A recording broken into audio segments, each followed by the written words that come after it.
Hi Cancer, it's Jenny here with your March Tarot Horoscope. This is the second time I'm filming this video because the first time I threw the entire deck of cards all over the floor. So we're not going to do that this time. We're just going to be pulling a single card to see what's coming up for you this March. So the first 2/3 of March is the end of Pisces season, and since Pisces is the last sign in the zodiac, that's the end of the energetic year that we just had. And then at the equinox in March, we're going to then be hitting Aries season, which is the first sign of the next energetic year. So there's a lot of kind of like turning of the cycle and kind of New Year's Eve vibes for this month for everybody. And we're going to see what in particular is up with you. Hopefully I'm not going to throw the entire deck of cards on the floor again. That's all. So this is kind of where I need like the elevator music as I'm shuffling, waiting for something to happen. Let's see here. Yeah, that one seems good. Okay, let's see what's coming up for Cancer. Okay, you have the Four of Swords in reverse. So this is the way it looks, the right way up. So we have this man, and he's lying in this bathtub, and he is deceased. There's these swords. These ones are kind of stabbing down into him. And this one here. And then at the foot of the bath here, we have a snake, and there's also this kind of manuscript or something. He's like holding the manuscript. It also looks like he's holding the tail of the snake up there. And it was upside down like this. Okay? So let's see what the Four of Swords has to say for us this month. All right. Holistic thinking. The picture on this card picks up on a motif from the tarot deck by Rider-Waite Smith. It shows a detail of the painting The Death of Marat, one of the great radicals of the French Revolution. Jean-Paul Marat's life came to a violent end. This particular scene warns of the dangers of the hypnotic effect of ideas and of fanaticism in general, which turns people into martyrs and into politically or religiously motivated criminals. The serpent to the right is an ambiguous symbol. On the one hand, it tells you to beware of your base drives and animal instincts. On the other, it is a symbol of wisdom. Drawing on the 4 points of the compass, 4 swords represent the completeness of the weapons of the mind. Thoughts and ideas form a composite whole. Ideally, your thoughts should be well-rounded. They should complement and inspire each other as a sign of wisdom and expanded consciousness. In less ideal circumstances, unmitigated thought manifests itself in disastrous convictions that can only lead to dire consequences. Then you will become a victim or a perpetrator, a fundamentalist or a martyr. There is not just a very real danger to life and limb, as in the case of Jean-Paul Marat. In a metaphorical sense, you are warned against human and spiritual bleakness when convictions become more important than love or life. Practical advice. You've got some tough nuts to crack, but you will be able to resolve major contradictions and master complicated issues. Relax, both inwardly and outwardly, by letting go of negative thoughts. In order for your mind to concentrate on the task at hand, you must relax. A new dimension and a life beyond your expectations await you. Okay, so this is an interesting one.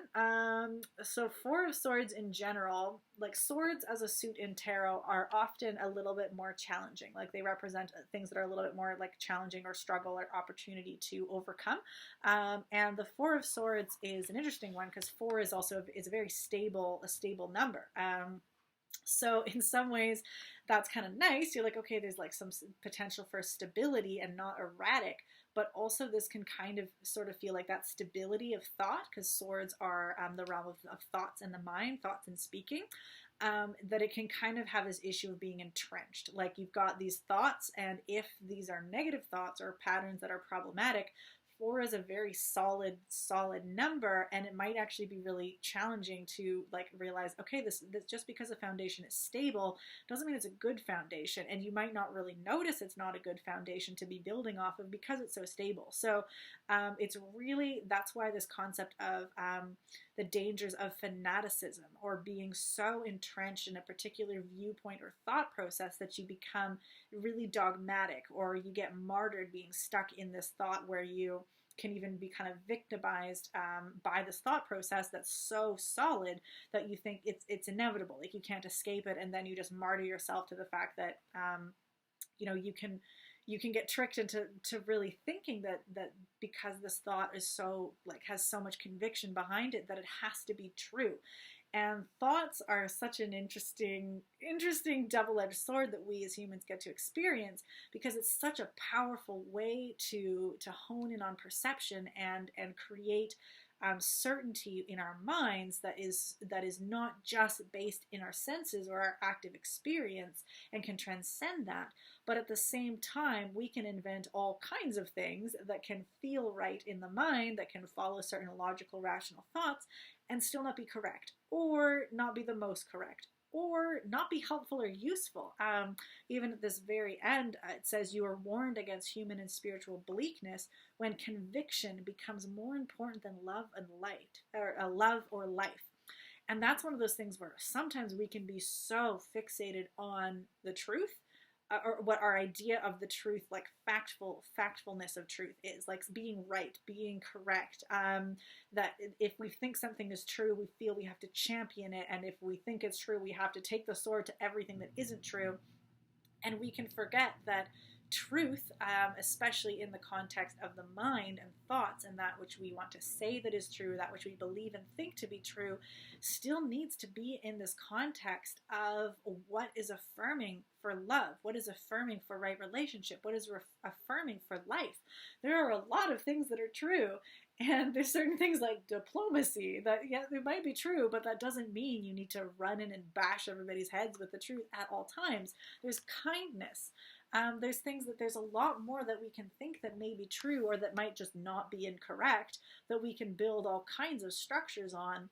But if we lose track of things that isn't just this like kind of cold, factful mind-based thinking, we can become, like, if we become a little bit too automaton or too robotic, where all we're thinking is computational truths and facts, and we lose touch of the humanity, or not just humanity, because thought and intellectual process is part of humanity, but the different kind of emotional essences, or that there's other life forms out there as well that are important, and all of that has to be taken in a holistic way. That's why this tag is holistic thinking. It's not just about rational fact-based thinking, and then of championing that, because you get a lot, that's the whole issue of martyrdom or fanaticism, where everybody's coming at everybody else with what their firm foundation of what they believe is.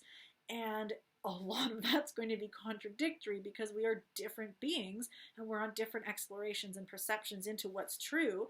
And unfortunately, a lot of the things that we think we're working with are not as simply reductive to truth as 1 + 1. So unless we're talking about math here, there's very little that we might think or believe to be true that does not have a slightly different way for it to be true, in a slightly different perspective that somebody else may hold as just as firmly true to them. So we really need to make sure that we have this holistic thinking, and we want to turn this, like these 4 swords of a foundation, as it sort of reference it as like the 4 compass points, where we can have well-rounded different like we're not, it isn't one sword. This isn't like the Ace of Swords with one idea, one thought that we're unified. We want to be able to have a stability and a foundation that's based on multiple different and even like ideals and thoughts, where it's not just one idea, there's one concept of truth, or this one concept of freedom, and that we subordinate all other things to that in the pursuit of this one value. Ideally, we want these 4 corners. We want to have these polarities that we think that form a solid foundation, that from there we can, that includes love, that includes affirming kindness to other people, that includes this idea that, well, there might actually be a little bit more fluidity to my beliefs, and there might be actually a lot of truth to other people's contradictory beliefs, or maybe it's less about the thing that I believe and more about the attachment I have to that belief, or what it is I'm going to do in the world with that belief. So that's a lot in this card. That is like, it is a strong warning in that way of, it can be this foundation. It's all what do you build on this foundation, and how rigid are you? That we don't want to be rigid. We want to be stable, and stable should be able to pick up and move and become stable in somewhere else without being rigid that'll break. And so much of our commitment and our deep emotional commitment to being right, to being perceived as right, to not being challenged in our viewpoints, our big commitment is this fear, this rigidity, this fear of if I move, I might break. If somebody challenges me, I might snap. Or if I undo the solidity that I have in this paradigm right now, what if I never get that feeling of being stable ever again? So there can be so much fear attached to a perceived attack on the stability of your own mind and the stability of your own beliefs, because that's how you view the world. And if it's under threat, it feels like your body's under threat. So that it is a very real alarm that can happen. And so you want to be patient with yourself if you are in this time starting to feel a bit of an attack on some of your beliefs, or you want to have compassion for others that may be really reactive, because they might be feeling like their foundation is under stress. You don't want to be attacking other people needlessly. There are ways to guide people or show people opportunity to question and to unstable and restable their foundation as they need to, without having to go through that militant, angry, defensive kind of zone. So that's a lot on the card. I'm going to pull back into the astrology again. So the beginning of March again, up until equinox, is Pisces season. And Pisces is very much about dreaming and envisioning that which is, so ironically, it's very different. It's not very different. It's an interesting polarity from this idea of like the sword of thought and the mind and the sword of truth and what is in that rational world. Pisces is not very rational. Pisces is all about kind of dissolving the boundaries and the categories of what we see as being very clear delineations of reality, and instead saying, actually, most of how we categorize the world is a little bit arbitrary, and it's just kind of how we can think about it to make it easy for us. But actually, the world is so much more interconnected than that, and there's actually so many like things that we really don't understand, and we can really just dissolve these boundaries and these illusions. It's an interesting contradiction that Pisces can have, or paradox there, that that illusion can go both ways. It's this era of illusion where we're thinking of what is fantastical in the dream world of what isn't real, and yet also because it's this dissolving of boundaries and dissolving of ideas, or of rigid ideas, that in a way it can awaken you to a greater truth, because it can show you the delusion of your rigid ideas of how the world is. So it's like breaking away your illusion of a rigid world by immersing you in the illusion of the fantasy realm. So it's this invitation to say, hey, like, you don't need to be so rigid. There's an opportunity for how to explore what may have become a like negatively rigid platform of these four swords, of certain viewpoints that may have started to become dogmatic or this martyred state, and is this kind of like just dump a bunch of water all over it and just kind of dissolve it all and say, like, actually, these so rigid thoughts, like, what if none of them were there? Like, can we just imagine a world where, turn it on its head, where what you believe to be true, can you just imagine if all of that was different? And those categories, those differences between you and me, us and them, right and wrong, those convictions, what if we imagined a world where they weren't there?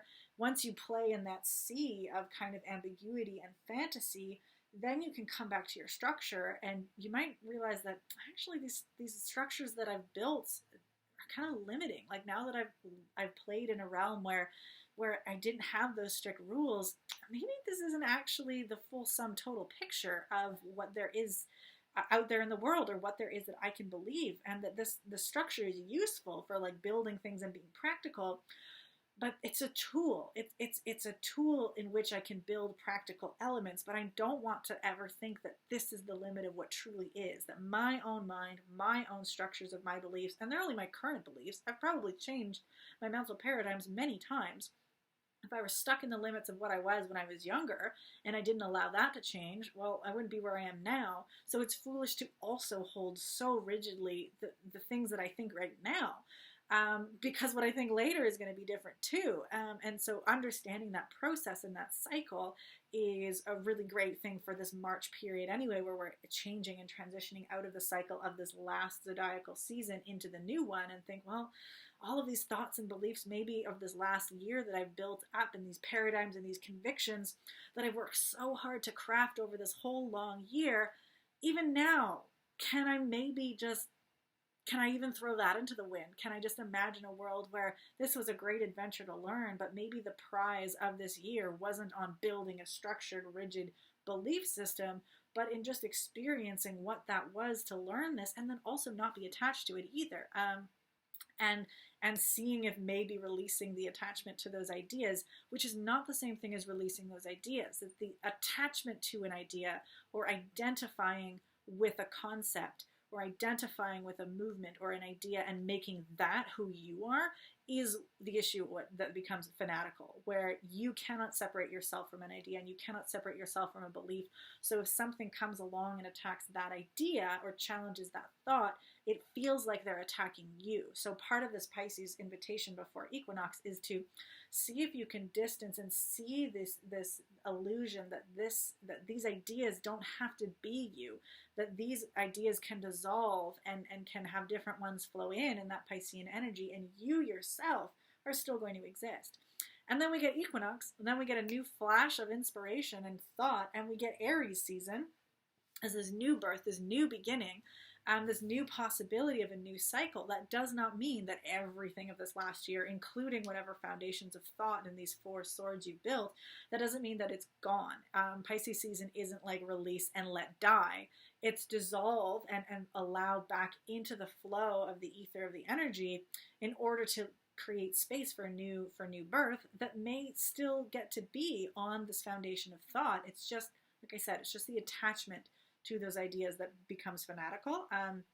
So if you have done this well-rounded thinking, you have that 4 compass point of view that's not holding up one particular concept over than the other, or holding up your viewpoint over others, then that really is a solid foundation with which you can add whatever spark of new insight is going to come at equinox as we enter into Pisces, or into Aries season, and then you can add it to that foundation and just keep creating. So whatever is going to kind of come at you for insight as we move into Aries season, and this new invitation that may start the theme for the next new year, ideally you'll still have this platform that you get to build on. It just won't be rigid. It'll be a foundation that has gone through this Piscean potential dissolving of that like grip on it, and now it's just a lovely foundation in which you can bring other things. So I think I'm going to probably have to leave it with that, because I pull this card a lot. This one comes up all the time, so I feel like it's definitely a concept, both for me personally, but also collectively. This one comes up a lot. So the one other tip I'm going to have is this idea of relax. That you cannot use your mind properly if you are not in a relaxed state. Cognition requires you to be relaxed and not in a fight or flight kind of mode. And that's part of why you need to separate your ideas from your sense of self, so that the ideas can be examined without turning you into fight or flight. Because once you're in that zone, you are not relaxed, you are not able to receive, and you're fighting now. So this invitation to relax, yes, this guy was killed in the bath in this case, but our invitation is, if we don't get killed in the bath, we can have relaxing baths, we can have relaxing practices that can bring us into this calm state, where then we can prepare our minds. So that's just an invitation as well for this whole period, is that grounding, relaxing, bringing yourself out of the fight or flight so that you can weather these kinds of times, and then put your mind to concentrate on the task from that relaxed space. So that's my invitation to you. And that's it for this particular tarot reading for you, Cancer, for March. I will let you know upcoming that I'm going to be starting my first of a series of Pay What You Can workshops for each zodiac season. So starting with Aries season on equinox, I'm going to have a Pay What You Can tarot and astrology workshop. It's going to be for the collective. So it's not going to be individually for you or for any one particular sign. It's just going to be a collective reading for the upcoming season. So that'll be hosted on my YouTube channel here. So I hope you come and check that one out. Otherwise, best of luck for you in March, Cancer.